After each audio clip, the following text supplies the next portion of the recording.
Assalamualaikum warahmatullahi wabarakatuh. Selamat datang di channel saya lagi, Arlin Yonita. Nah, siang ini kita akan ngobrol-ngobrol dengan tim Covid Rangers Wonosobo. Apa itu ya? Nanti kita kepoin deh. Nah, jadi selama musim corona ini, salah satu modalitas terapi yang digunakan oleh dokter yang merawat pasien corona yang berat atau kritis adalah terapi plasma konvalesen. Apa itu? Yaitu darah plasma dari penyintas COVID diambil di PMI ya, kemudian ditransfusikan ke pasien. Biasanya butuh 1-3 kantong. Nah, penyintas COVID itu apa? Yaitu mereka yang sudah pernah terdiagnosis dan confirm dengan pemeriksaan antigen swab kah, PCR swab kah, nah, dan sudah dinyatakan sembuh oleh dokter atau sudah isolasi mandiri 2 minggu. Mereka akan punya antibodi di dalam tubuhnya dan itu bisa diambil dan mereka bisa berperan sebagai pendonor plasma. Nah, kita mau ngobrolin tentang itu. Oh ya, COVID itu bisa ringan, sedang, berat ya. Kalau yang ringan sedang kadang-kadang masih isoman di rumah, tapi yang sedang sampai berat ini harus di rumah sakit. Pasien-pasien yang kritis, yang nyawanya terancam karena sakit COVID ini, banyak juga yang akhirnya bisa tertolong dengan salah satu terapi plasma ini. Nah, Covid Ranger perannya di mana sih? Yuk kita kepoin mereka. Oke.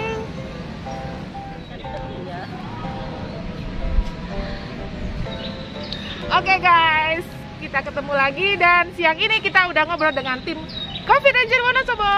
Yeay. Nah, kita kepoin mereka ya. Mereka tuh apa sih? Apakah makanannya enak? Apakah menunya enak? Apa nggak jelas? Oke, kita wawancara dulu Bu Dokter yang cantik ini.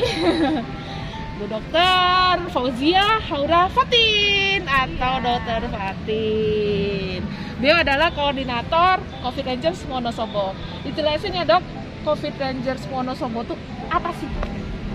Jadi Covid Ranger Wonosobo itu adalah suatu perkumpulan relawan yang kita aktif di bidang donor plasma konvalesen untuk pasien-pasien COVID-19 yang membutuhkan.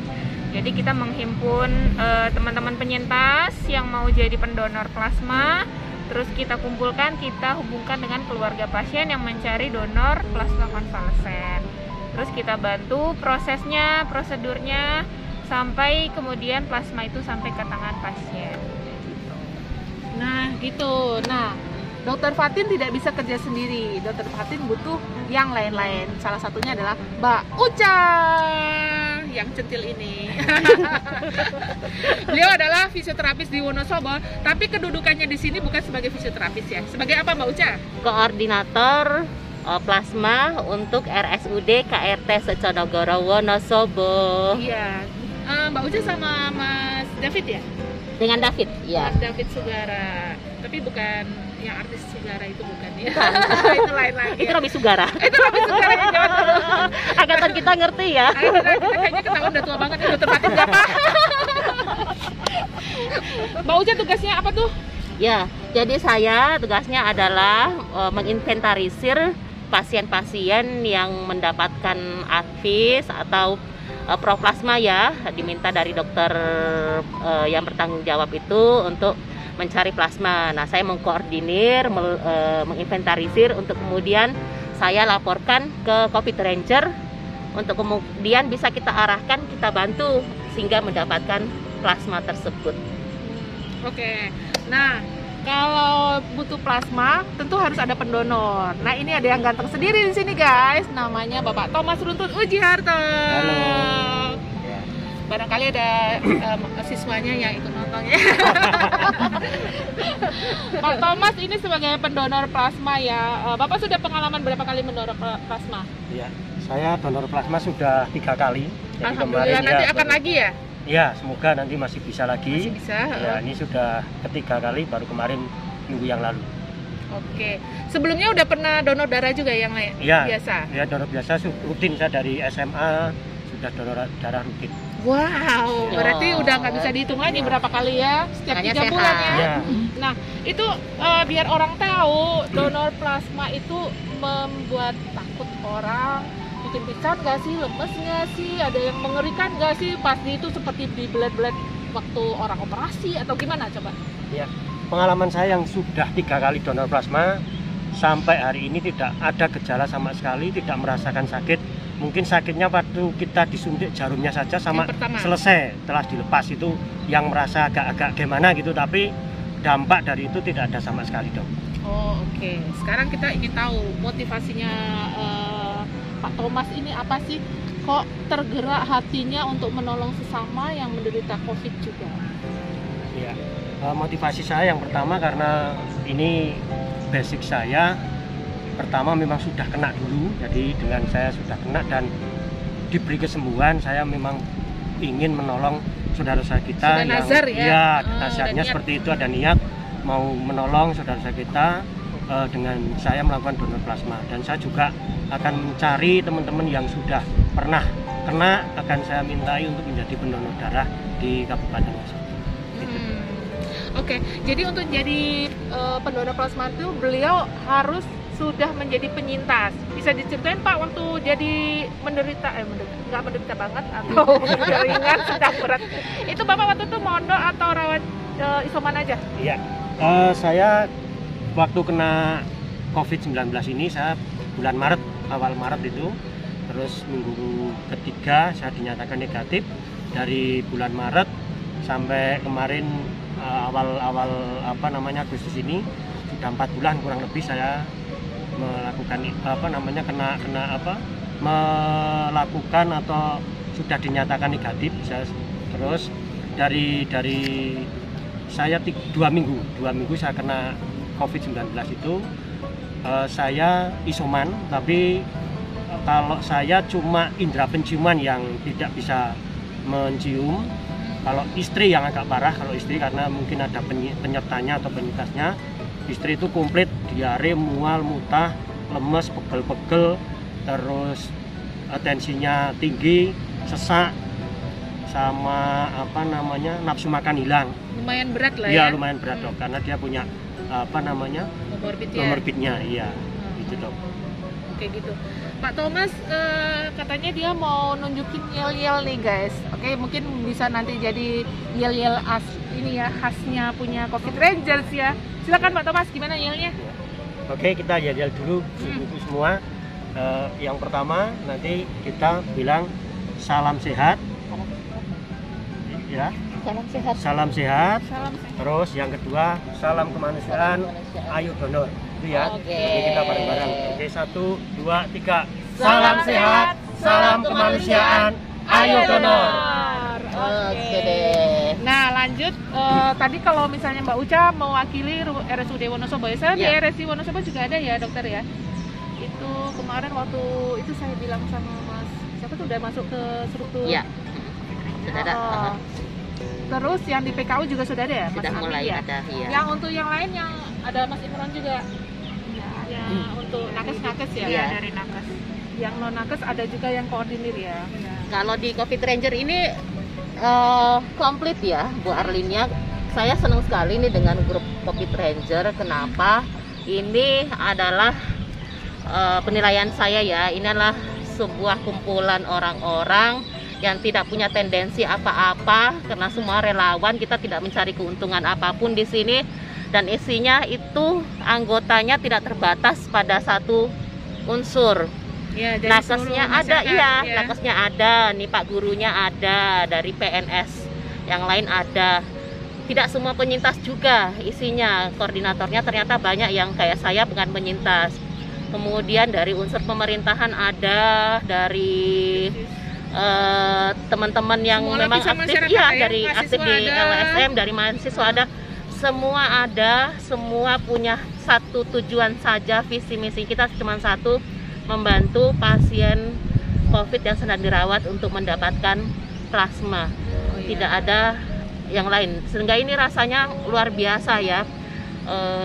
Orang-orang yang kita belum pernah bertemu sebelumnya, tidak saling kenal. Ada ikatan keluarga ada yang ikatan, erat kita ya. ada ikatan. Padahal kita tidak ngerti ini siapa gitu. Kenal ya. Tidak kenal belum, dan sebagian besar belum pernah ketemu. Nah, ini jadi saudara ya. Jadi saudara, bahkan ini Bu Ketua dengan salah satu koordinatornya aja kemarin saya baru ketemu nih dengan Baru Mas ketemu Eli. di sini ya. Padahal termasuk yang sangat aktif di grup gitu ya, banyak membantu gitu. Iya. Jadi seperti itu, Marlin, luar biasa. Ini adalah grup yang luar biasa. Oke. Kemudian untuk idenya Coffee Ranger nih dari mana sih? Saya ada baca juga di beberapa kota juga membentuk komunitas yang sama. Ini kita tanya Bu Dokter cantik ini. Gimana dulu Dok? Ada terpikir membuat komunitas ini dulu? Jadi kita mulai bikin komunitas ini mulai bulan November 2020. Itu awalnya cuma karena apa ya? Kita pengen bantu karena kita basicnya nakes ya. Awalnya kan cuma berlima, itu ada dokternya 2, saya sama dokter Nizar, ada analisnya Mbak Cici. Dokter Nizar tuh mantan pacar ya? Iya. Jadi suami langsung jadian saya. Langsung jadi suami. Terus analisnya ada perawatnya juga, ada Mas Gun. Nah kita tuh awalnya cuma karena banyak teman-teman yang di waktu itu Wonosobo kasusnya masih sedikit yang membutuhkan donor plasma, jadi adanya di Semarang, Jogja, Solo. Nah kita karena saya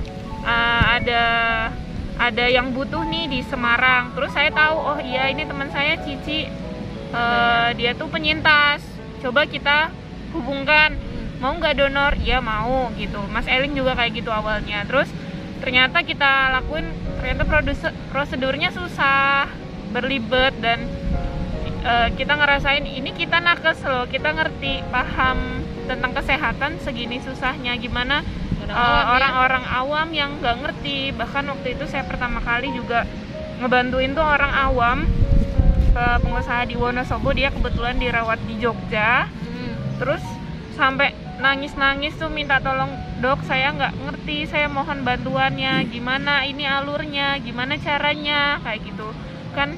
Akhirnya kami tergerak, ya udah kita bikin grup ini, terus muncul kita ngeluarin brosur flyer kita yang pertama bulan Desember, terus kita cari, kita buat database, ayo siapapun penyintas, ayo kita berkumpul, ayo kita mendonor, kayak gitu. Jadi awalnya dari 5 orang sampai sekarang udah 250 lebih. Jadi tadinya cuma satu WA group, sekarang udah mau yang kedua karena udah nggak cukup yang WA group. WA tuh nggak 1000 ya? Enggak, 250 batasnya. Oh, pelit banget sih WA ya. Kalian bisa 1000. Iya, jadi sekarang makin banyak.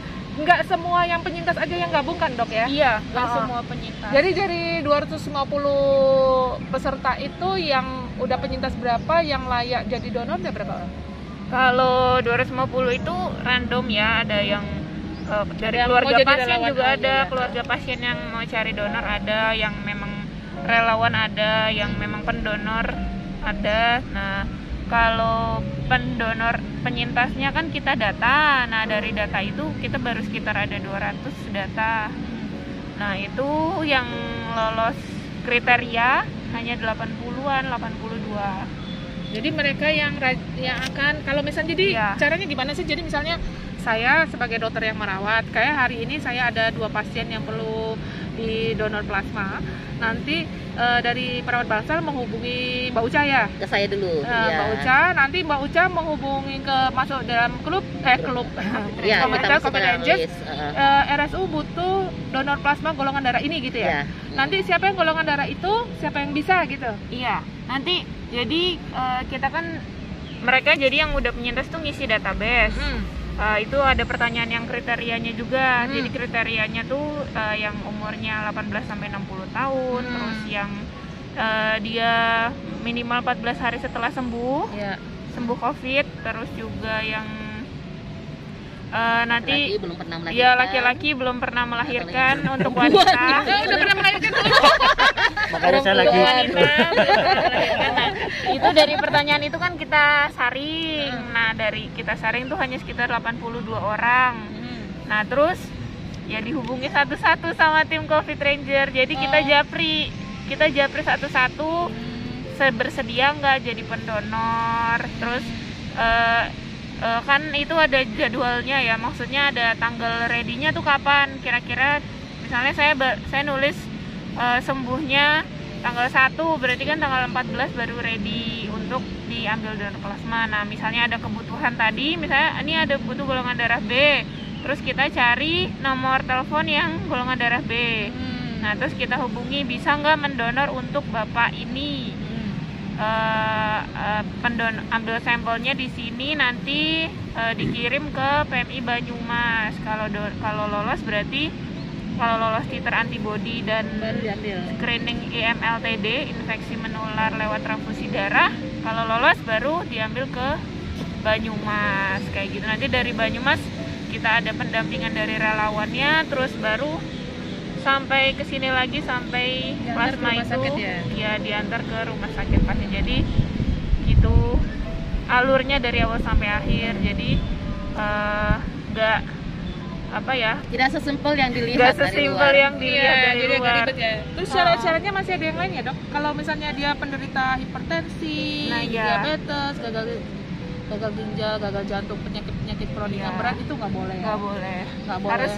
Harus yang sehat dan udah pernah menderita COVID. Kalau belum pernah menderita COVID nggak bisa ya, Dok ya? Iya, donor darah biasa. Itu donor darah biasa, bukan donor plasma. Kemudian ada syarat yang lain lagi, kadar titer antibodinya harus cukup ya? Harus cukup. Nah, itu nanti akan diceknya di PMI.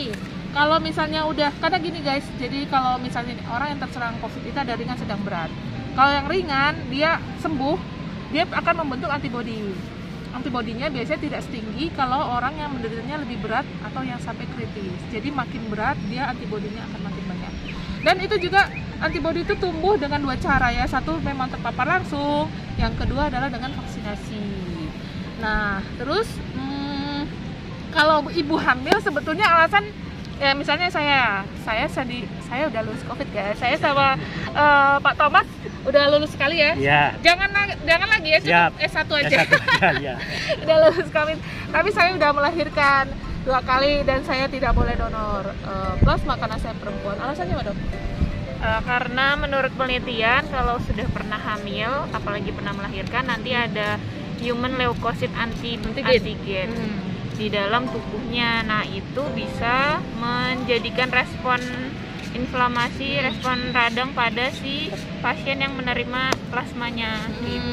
Sebenarnya boleh aja, cuman ya harus dicek titer HLA-nya, dan itu nggak murah ya, pemeriksaannya. Jadinya lebih baik ya yang udah pernah hamil nggak usah deh, yang lajang dan laki-laki aja yang diutamakan.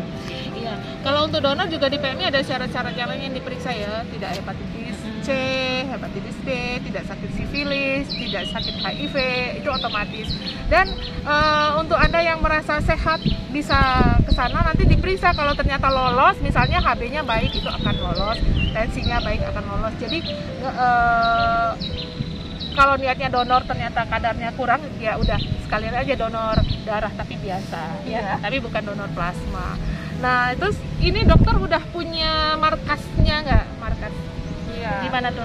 Ada, kita punya markas di rumah dinas Sekda di Jalan Serayu nomor 1, yaitu samping Kejaksaan Wonosobo atau samping praktek dokter Handayani spesialis anak. Dekat pasar Wonosobo. Itu Handayani endorse nih. Iya itu ya. Itu Pak Sekdanya tinggal di situ juga nggak? Iya, tinggal. Oh, jadi agak-agak ribut-ribut juga saya nggak tahu ya. Nggak mesti ya, kadang dipakai, kadang enggak. Cuman kita dipersilahkan pakai ruangan yang paling depan, yang di luar. Jadi kita bukanya dari jam 7 sampai jam 8 malam, 12 jam sehari. Iya, itu dibantu sama teman-teman mahasiswa dari Unsik. Itu yang jaga stand.